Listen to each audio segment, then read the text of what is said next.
eh, Bismillahirrahmanirrahim ya. Hari ini kita akan membahas tentang bagaimana cara kita untuk eh, mengenali peluang dan menciptakan ide bisnis.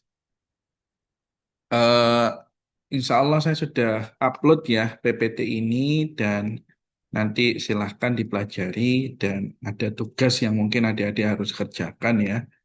Nah, saat ini adik-adik sedang eh, membuat kelompok ya untuk berdiskusi terkait dengan ide bisnis apa yang akan dikerjakan. Nah, tadi saya menerima laporan dari Mas Ilyas bahwa ada beberapa mahasiswa baru yang baru gabung gitu ya, atau baru join di kelas ini, sehingga belum kebagian kelompok. Nah, untuk mahasiswa yang belum kebagian kelompok, nanti akan saya satukan jadi satu kelompok. Silahkan menuliskan nama dan NRP-nya. NRP-nya ya, nanti akan saya satukan menjadi satu kelompok. Dan adik-adik perlu diingat bahwa adik-adik punya tugas untuk mengumpulkan ide bisnis, ya minimal dua, ya. Kalau nggak salah deadline-nya hari Minggu ya, kalau nggak salah ya. Nah, nanti ide bisnis itu akan kita sepakati di kelas minggu depan. Ya, jadi nanti kita akan diskusi terkait dengan ide bisnisnya. Saya akan minta adik-adik presentasi masing-masing ide mungkin setengah menit gitu ya, untuk kemudian kita sepakati apa yang akan menjadi fokus adik-adik. Seperti itu. Bisa dipahami ya? Nah, oke, ada pertanyaan mungkin terkait dengan ide bisnis. Kalau tidak ada, saya lanjut ya. Nah, jadi hari ini kita akan belajar tentang eh, bagaimana mengenali peluang dan kemudian menciptakan ide bisnis ya. Jadi eh, kalau kita mau mulai berwirausaha ya, ya kita butuh mencari informasi sebagai berikut. Yang pertama, kita perlu mengetahui ya kepribadian dan kemampuan kita ini seperti apa. Contoh misalnya, saya adalah eh, apa ya, saya mungkin punya pengetahuan di bidang pertanian. Mungkin bisnis yang bisa saya kembangkan adalah bisnis-bisnis yang berada pada bidang tersebut. Saya tidak begitu tahu tentang contohnya misalnya industri makanan, ya, akan sangat berat bagi saya untuk mulai industri makanan. Jadi sebenarnya kalau kita mau berwirausaha, kita mulai ya mengembangkan bisnis yang kira-kira kita punya ilmunya, kita mampu melaksanakan ide tersebut. Nah, beberapa semester yang lalu ada kelompok ya mahasiswa kewirausahaan yang mana mereka mengajukan ide bisnis tentang budidaya maggot. Adik-adik tahu budidaya maggot nggak? Jadi maggot itu kayak cacing gitu, tapi dia dari BSF ya, Black Soldier Flies ya. BSF itu kayak lalat tapi warnanya hijau dan dia pemakan sampah. Nah, kemudian yang maju itu kebetulan timnya cewek semua. Terus saya tanya, loh, adik-adik sudah pernah ngelihat maggot secara live apa belum? Belum, Pak. Kira-kira kalau kalian megang maggot, kira-kira kalian berani apa enggak? Enggak berani, Pak. Oh, berarti kan adik-adik menawarkan satu ide bisnis yang kalian sendiri tidak mampu untuk melaksanakannya. Wong megang aja mereka jijik gitu ya, apalagi kemudian harus jualan, harus budidaya dan lain sebagainya. Nah, jadi ketika kita berwirausaha itu kita harus mencari informasi ya, beberapa informasi penting seperti tentang kepribadian ya, kemampuan diri kita untuk melaksanakannya itu harus kita lihat. Ya, jangan sampai kita bikin satu bisnis yang kita sendiri nggak ada ilmunya, nggak mampu, ya, mentang-mentang dia adalah ide yang lagi viral, kemudian kita mencoba untuk ke sana. Nah, itu kurang bijak. Kemudian kita juga perlu untuk melihat kebutuhan dan keinginan konsumen. Ya, banyak ide-ide kita, khususnya di kampus itu yang bermula dari teknologi, bermula dari penemuan atau inovasi, gitu ya. Mereka tidak berangkat dari kebutuhan dan keinginan konsumen.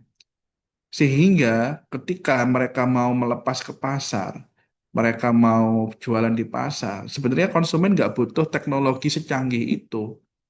Konsumen tidak butuh inovasi yang sedemikian canggihnya gitu. Ya, maka kita harus mulai dulu dari keinginan konsumen. Ya, apa masalah mereka, apa yang mereka inginkan, harapannya seperti apa, solusi apa yang mereka inginkan. Baru kita kembangkan produk atau servisnya, produk atau teknologinya. Nah, ini saya banyak melihat teman-teman kita ya di kampus itu, mereka ngembangin mesin, ngembangin alat, ngembangin teknologi. Tapi sebenarnya alat, mesin, teknologi tersebut tidak dibutuhkan oleh masyarakat. Atau mungkin yang membutuhkan hanya satu dua orang. Nah, ini yang tidak bisa kita lakukan seperti itu. Jadi kalau kita mulai bisnis, ya kita lihat kebutuhan dan keinginan konsumennya seperti apa. Ya. Kemudian kita juga harus memperhatikan lingkungan yang kita hadapi. Kalau kita mau jualan, misalnya, mohon maaf, kalau misalnya kita mau bikin peternakan sapi atau peternakan kambing, bisa nggak kita lakukan di perumahan padat penduduk? Nggak bisa toh, ya kan? Kalau kita mau misalnya mengembangkan budidaya apa burung puyuh, kita ambil telur puyuhnya, bisa nggak kita lakukan itu di daerah padat penduduk? Nggak bisa. Contoh lagi misalnya, kita mau mengembangkan bisnis jasa servis komputer atau laptop. Bisa nggak kita lakukan itu di daerah misalnya pedesaan, di tengah-tengah gunung, jauh dari keramaian? Bisa nggak kita kembangkan seperti itu? Agak susah. Maka kita perlu memperhatikan lingkungan. Lingkungan yang kita hadapi ini seperti apa? Siapa yang ada di sana? Apa keluhan mereka? Apa yang menjadi kebiasaan mereka? Ya. Nah, kemudian kita juga perlu memperhatikan persaingan yang sudah ada di pasar. Ya. Contoh misalnya, kita nggak mungkin ya saingan misalnya jualan jualan Indomie, tapi Indominya mie instannya kita buat produk baru dari kita gitu. Sedangkan di pasar itu sudah ada Indomie, sudah ada mie sedap, sudah ada Sarimi yang mereka sudah menguasai pasar. Ya, kira-kira kita mampu nggak saingan dengan mereka? Ya, akan sangat sulit untuk bersaing dengan mereka yang sudah besar. Ya, maka ketika kita bisnis, kita juga perhatikan kompetitor kita itu seberapa kuat. Kita ini musuhan dengan siapa? Jangan sampai ya kita membuat satu produk yang musuhnya itu sudah terlanjur besar. Misal kita mengembangkan satu bisnis mie instan, tapi saingannya ada Indofood yang sudah bahkan sudah dikenal produknya di banyak negara, gitu. Ya. Kemudian kita juga perlu memperhatikan kita kira-kira kita punya dukungan apa, baik itu dukungan dari internal kita maupun dari kebijakan pemerintah. Ya, bantuan, ya, fasilitas, ya, kemudian support dari family. Nah, informasi-informasi ini kita butuhkan untuk apa? Mengurangi resiko. Ya, bisnis itu direncanakan, adik-adik. Bisnis itu tidak misalnya asal-asalan ya, kemudian eh, apa ya, kemudian tidak ada planning, tidak ada hitung-hitungan. Enggak, bisnis itu direncanakan. Karena resiko dalam berbisnis itu sangat tinggi.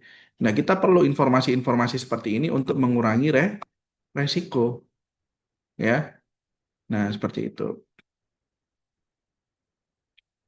Nah, ini adalah ya beberapa hal yang mungkin bisa kita pertimbangkan.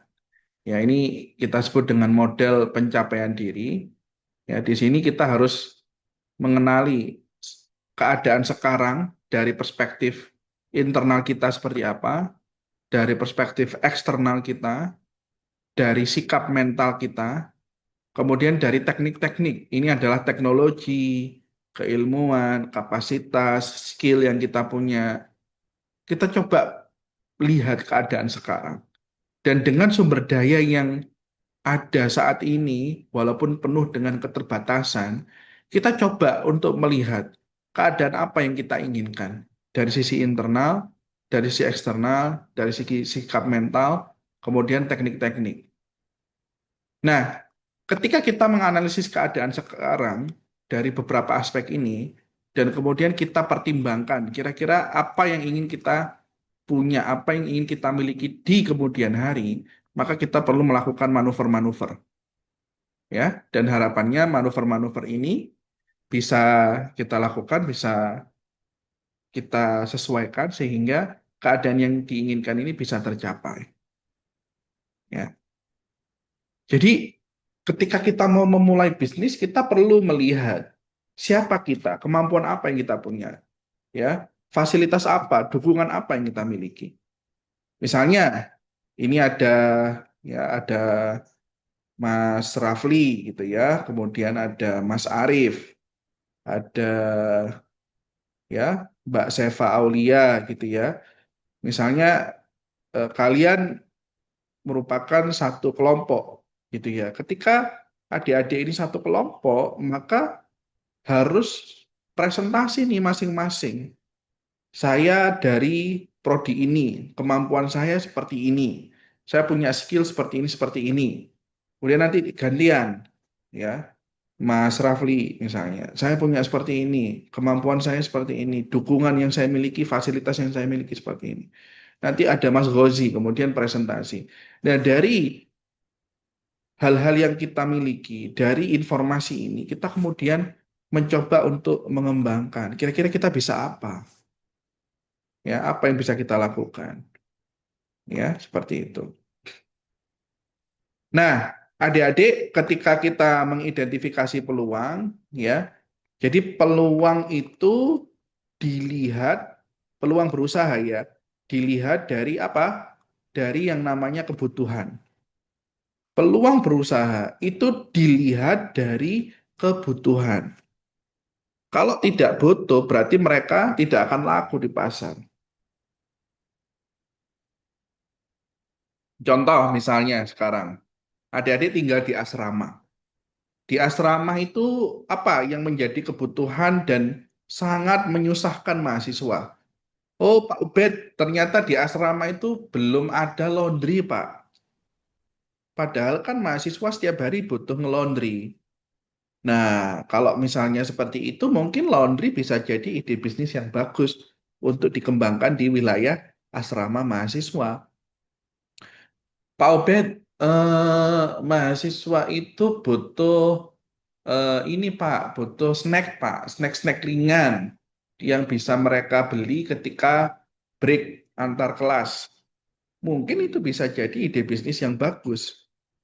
Maka ketika kita melihat kebutuhan, ya, ketika kita melihat kebutuhan, setidaknya kita bisa melihat dari beberapa aspek.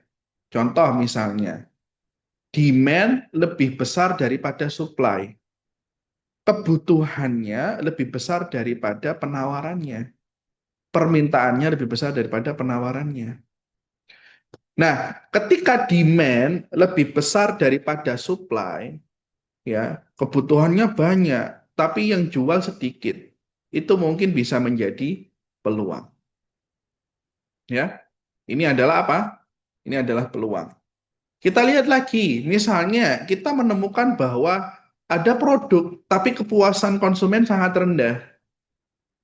Ya, contoh misalnya di kantin sudah ada yang jual makanan, tapi misalnya makanannya terlalu mahal, nggak cocok dengan budget mahasiswa.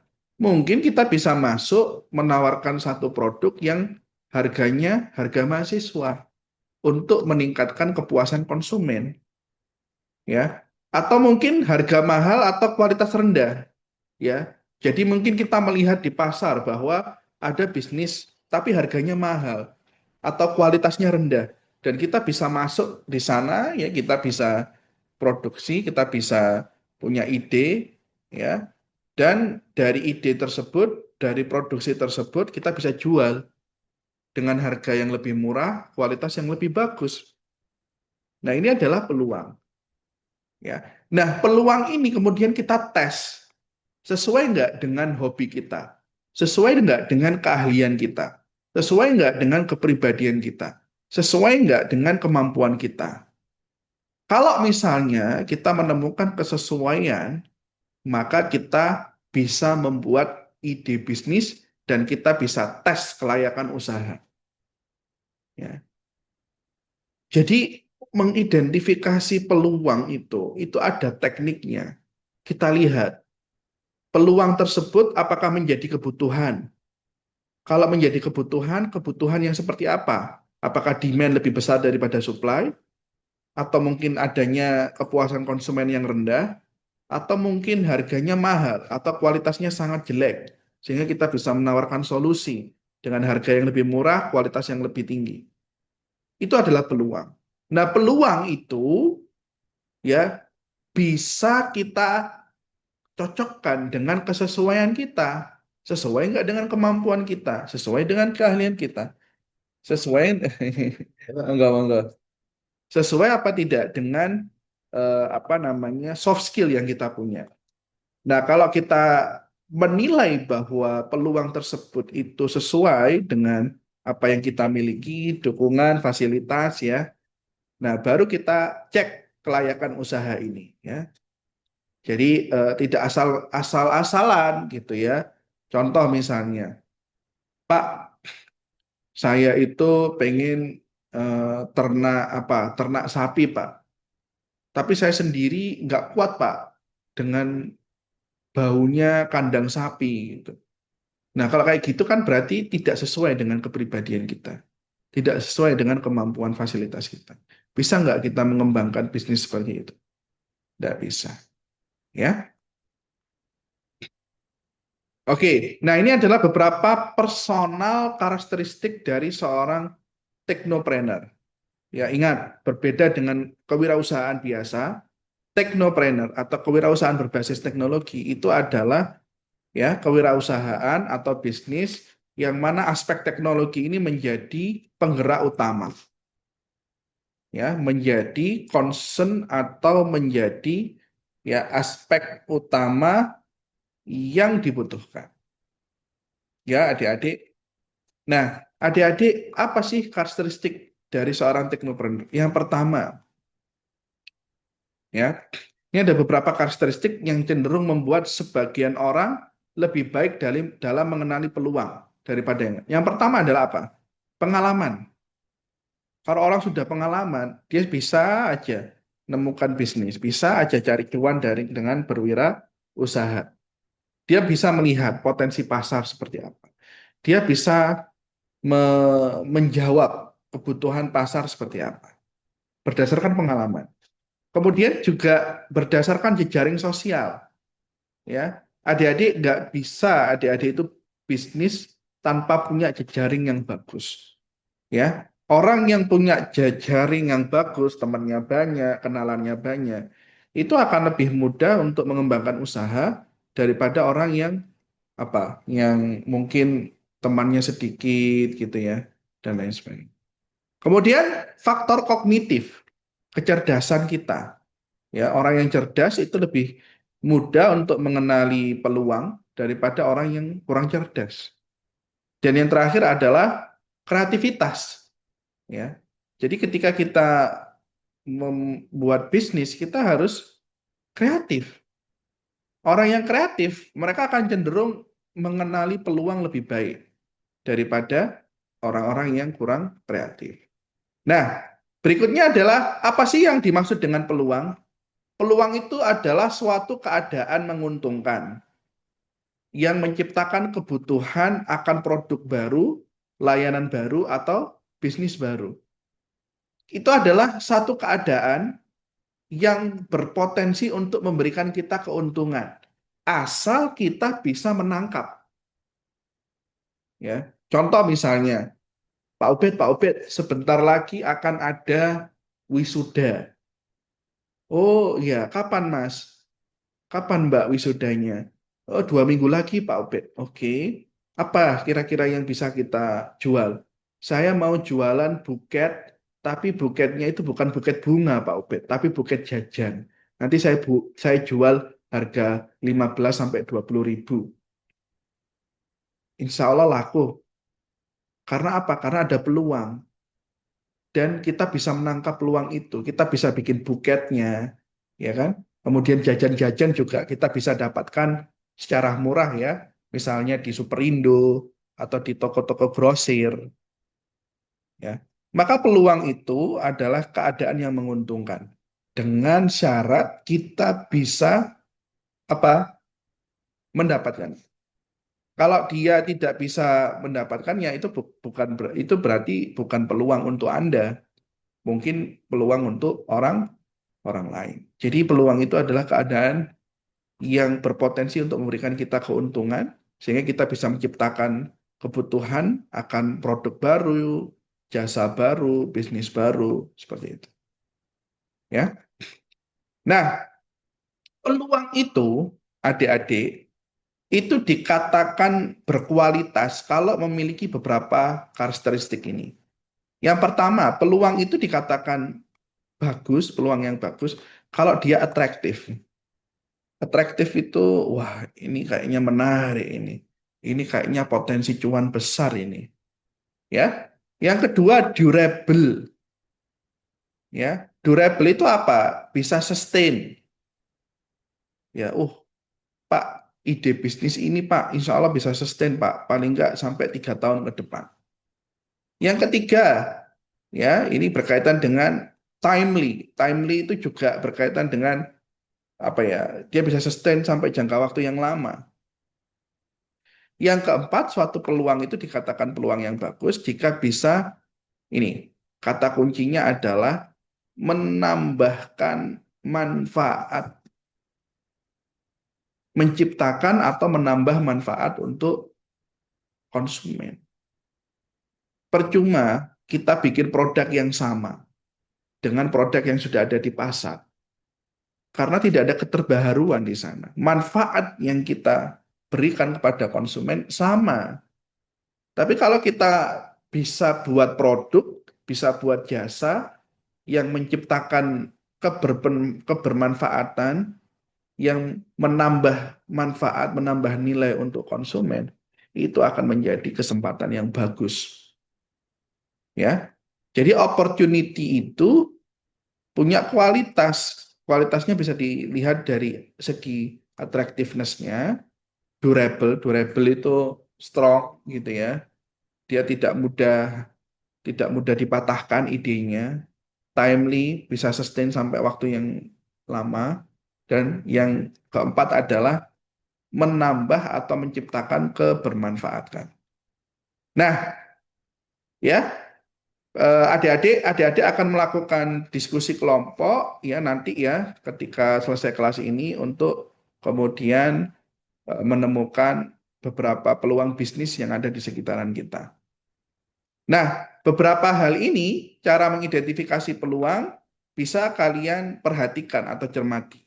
Yang pertama, kita bisa melakukan observasi tren. Ya, apa nih yang lagi viral? Apa ini yang lagi ngetren sekarang? Misalnya, oh Pak, 3 minggu lagi ada wisuda. Pak Ubed, misalnya sebentar lagi kita akan memasuki Ramadan. Pak Ubed, sebentar lagi kita akan masuk ke tahun baru.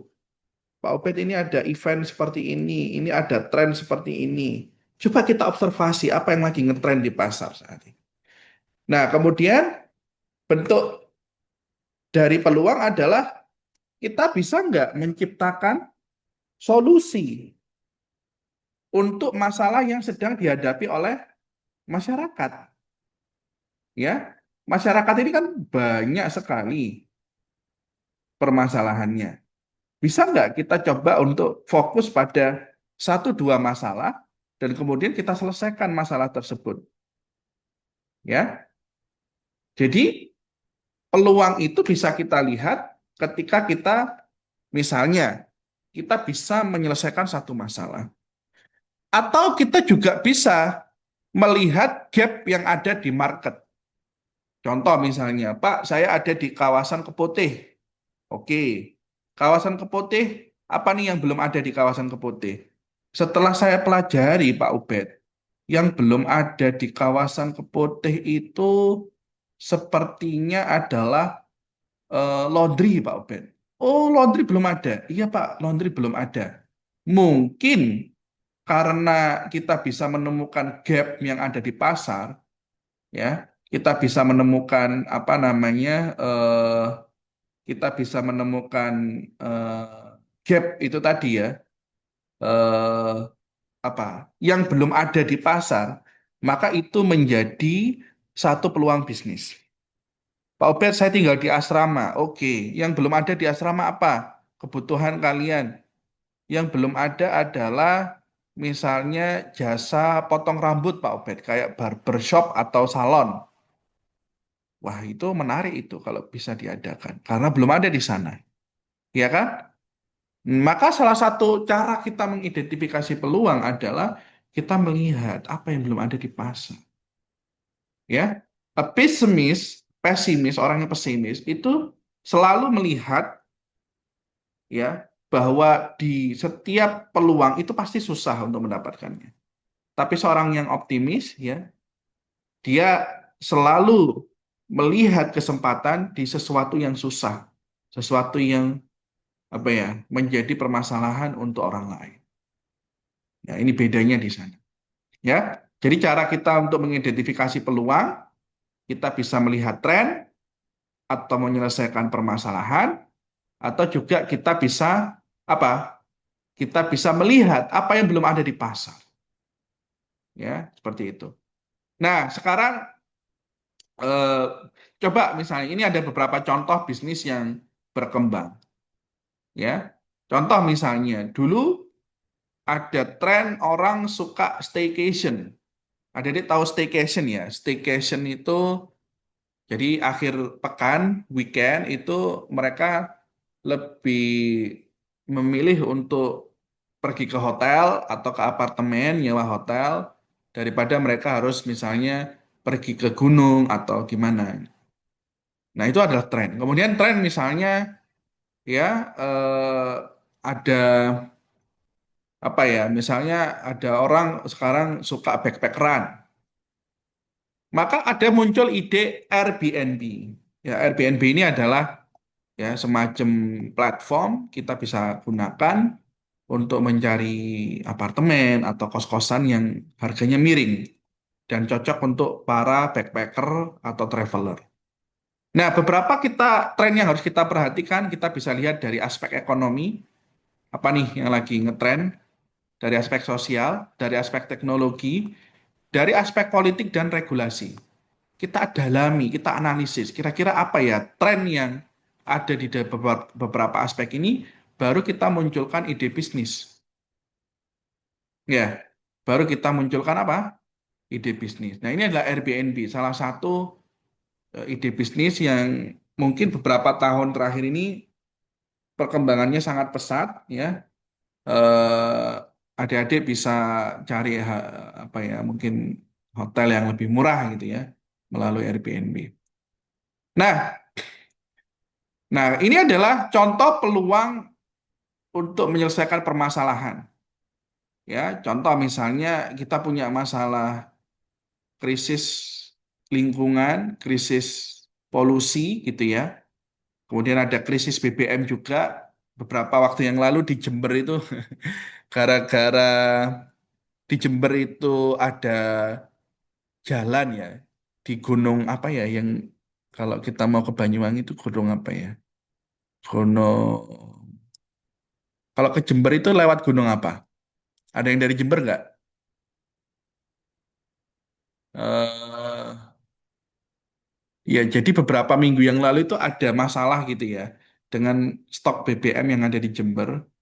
Pada saat itu, jadi kalau ke Jember itu harus melewati satu jalan dan kemudian di jalan tersebut itu ada kecelakaan sehingga nggak bisa dilewati. Nah, stok BBM nggak bisa lewat jalan tersebut.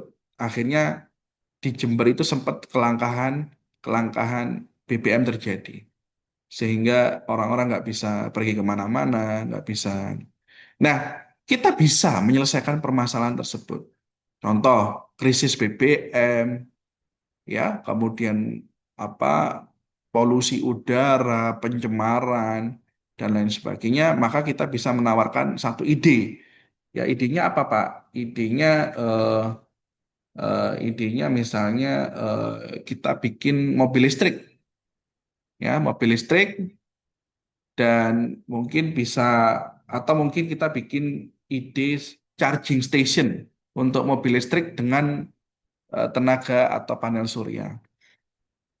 Ya, coba kita lihat apa yang menjadi permasalahan di sekitaran kita. Nah, mobil listrik itu kan ya kampanye terhadap lingkungan kan. Energi yang bersih gitu ya, mengurangi karbon dan lain sebagainya. Nah, ini adalah salah satu cara kita menyelesaikan masalah. Atau mungkin kita juga bisa melihat apa yang belum ada di pasar, ya. Contoh misalnya ini ada contoh kasus pada tahun 2000 ada perusahaan namanya Tiskirovolo, ya. Dia adalah perusahaan yang menjual gitar, ya. Jadi Tiskirovolo ini, oh mohon maaf. Jadi pada tahun 2000 Tiskirovolo ini nama orang, ya, nama orang yang kemudian menyadari bahwa tidak ada gitar yang dibuat khusus untuk perempuan. Maka dari itu, dia mendirikan yang perusahaan namanya Daisy Rock Guitars, yaitu perusahaan yang membuat gitar khusus untuk wanita. Karena belum ada yang fokus pada gitar-gitar untuk wanita, maka Daisy Rock Girl, ya, ini yang ditemukan oleh Tish Garofalo, ya, kemudian menjual gitar untuk wanita. Nah, ini adalah bentuknya, kita lihat ya. Ini ada bentuk-bentuk atau warna-warna yang sangat apa ya, sangat eh, girly gitu ya. Dan kemudian mereka bisa fokus ke sana, ya. Nah, bagaimana? Apa yang harus kita lakukan? Kita perlu brainstorming, ya. Coba nanti diskusi. Kita perlu fokus group discussion, FGD, ya. Adik-adik perlu membuat FGD, perlu melakukan brainstorming, dan juga kita perlu untuk melakukan riset, baik itu riset perpustakaan maupun riset internet. Untuk apa? Untuk melihat apakah kita mau mengikuti tren, apakah kita mau menyelesaikan satu masalah, ataukah kita mau filling the gap. Ya, kita mencoba untuk mengisi keterkosongan yang ada di pasar, apa yang belum ada di pasar. Nah, kita perlu diskusi grup untuk kemudian melihat ya, apa yang akan kita fokuskan. Nah, ini adalah ide bisnis, ya. Beberapa pertanyaan ini perlu menjadi konsideran dari adik-adik. Apa yang akan kalian jual? Kepada siapa kalian akan menjual? Bagaimana kalian akan menjual produk tersebut? Dan yang terakhir, kebutuhan pelanggan yang mana yang akan kalian penuhi. Jadi silahkan nanti adik-adik ketika berdiskusi, adik-adik harus bisa menjawab beberapa pertanyaan ini. Produk apa? Kepada siapa? Bagaimana caranya? Menjual, memproduksi, dan kebutuhan pelanggan yang mana yang akan dipenuhi dari bisnis ini. Ya, setiap bisnis berasal dari ide. Ide bisnis biasanya singkat, jelas, ya, dan rinci, detail. Ya, kalian harus bisa membuat ide bisnis yang detail. Nah, eh, pilih ide yang konkret, yang mudah untuk dipasarkan, pilih ide yang cocok dengan karakteristik kelompok Anda, dan resikonya kecil, dan juga bisa sustain. Ya, ketika Anda sudah memilih ide bisnis apa yang ingin kalian fokuskan, ya, langkah selanjutnya adalah melakukan SWOT analysis. Nah, SWOT analysis ini akan kita lakukan ketika kita sudah menyepakati ide bisnis apa yang akan kita bawa sampai akhir semester. Nah, adik-adik kan akan setidaknya kan mengusulkan dua ide bisnis. Dari dua ide bisnis nanti kita akan sepakati satu mana yang akan kita pilih dan kemudian ya setelah kita pilih kita sepakati bersama adik-adik akan melakukan SWOT analysis. Ya. Nah, ini adalah contoh kita bagaimana menguji ide bisnis ya. Dilihat dari aspek strength-nya, kemudian dilihat dari aspek weakness-nya. Kemudian dilihat dari aspek peluangnya, dilihat dari aspek ancamannya, ya. Nah, jadi ini adalah SWOT analisis. Silakan Anda buat SWOT analisisnya, apa saja yang menjadi kekuatan. Contoh misalnya, eh, saya punya teknologinya, Pak. Saya sudah punya prototipenya. Saya sudah pernah ngembangin. Saya sudah punya tempat untuk produksi. Ya, weakness-nya apa? Misalnya, saya belum ada modal. Kemudian butuh waktu yang lama untuk mengembangkan prototipe. Kita belum punya legalitas perusahaan. Opportunity-nya apa? Pasti ada demand di sana. Pasti akan dibutuhkan di masyarakat. Ancamannya apa? Pajaknya, Pak. Ancamannya ketika terjadi demo seperti ini, kita nggak bisa jualan. Coba ditulis. Nah, nanti, nah ini contohnya ya. Ini adalah contoh dari analisis SWOT untuk toko kue XYZ. Di list apa saja strength-nya, apa saja weakness-nya, apa saja opportunity-nya, apa saja threats-nya. Ya, setelah mereka list, ya, kemudian mereka melakukan apa? Mereka melakukan beberapa pertanyaan tambahan, diuji ide bisnisnya. Yang pertama, apakah lebih banyak kekuatan daripada kelemahan? Apakah lebih banyak bintang untuk kekuatan daripada kelemahan? Ya, apakah lebih banyak kesempatan daripada ancaman? Apakah lebih banyak bintang untuk kesempatan daripada ancaman? Jadi bintang itu maksudnya poin-poin tadi itu loh. Satu, dua, tiga, empat listnya. Nah, kalau rata-rata jawabannya iya, ya. Kalau misalnya nanti adik-adik centangnya itu lebih banyak ke iya, maka ide bisnis tersebut layak.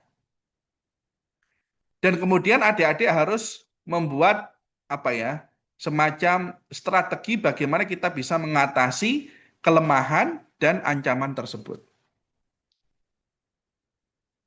Nah, ini cara kita untuk menguji bisnis. Dilakukan SWOT analysis, di list apa saja SWOT, kemudian dilakukan penilaian, pencentangan. Ya, kira-kira lebih banyak mana? Lebih banyak kekuatan apa kelemahan? Bintangnya lebih banyak di mana? Di kekuatan atau di kelemahan? Seperti itu. Ya, terakhir ide itu harus diamankan dan dilindungi. Ya, barangkali nanti di akhir semester idenya bagus, berpotensi cuan, maka harus didaftarkan hakinya. Ya, didasarkan hak kekayaan intelektualnya bisa adik-adik bisa daftar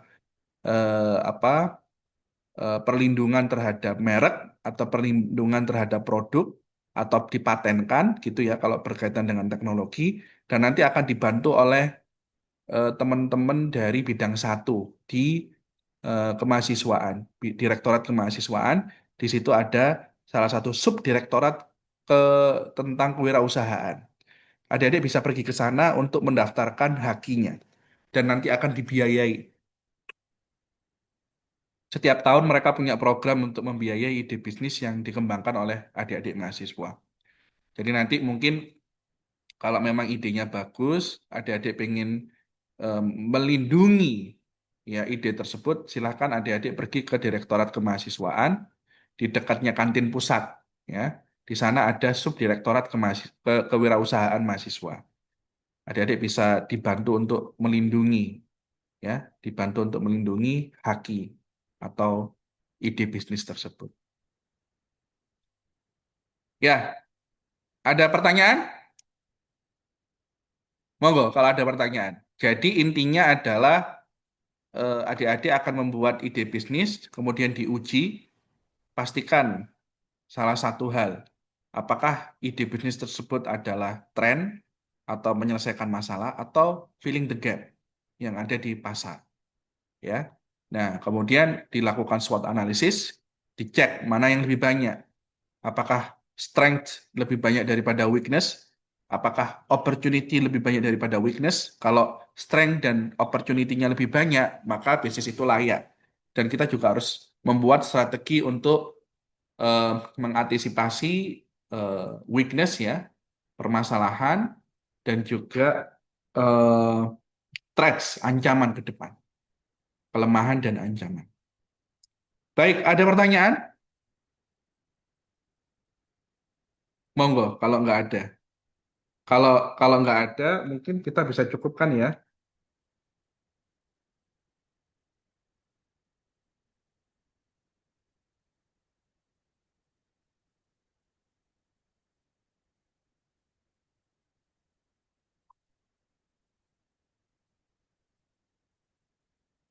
Ada pertanyaan? Silahkan.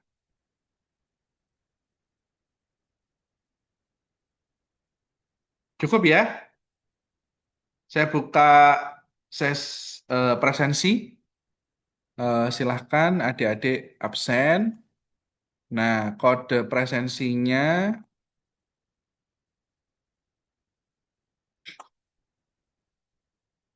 nah ini dia.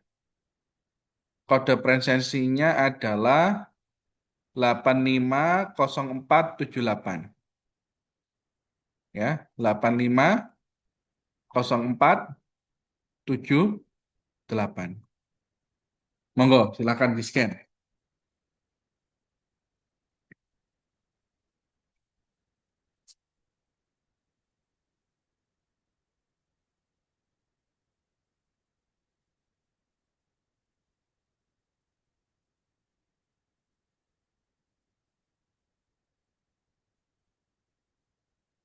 Baik, apakah sudah di-scan?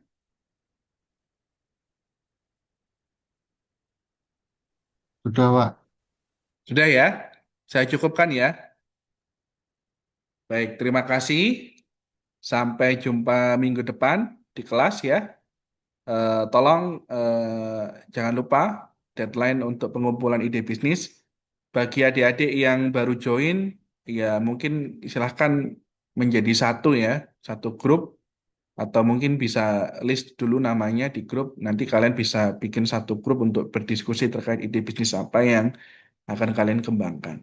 Minimal 2 ide, silahkan dicari kira-kira mau pakai ide bisnis apa, dan nanti kita akan sepakati minggu depan. Baik, terima kasih. Saya kurang lebihnya mohon maaf. Sehat-sehat selalu, stay safe. Ya, ini keadaannya lagi kurang kondusif ya. Jadi adik-adik kalau bisa harus harus jaga diri baik-baik. Terima kasih. Assalamualaikum warahmatullahi wabarakatuh. Waalaikumsalam. Waalaikumsalam warahmatullahi wabarakatuh. Makasih Pak. Waalaikumsalam. Oke, makasih semuanya. Waalaikumsalam.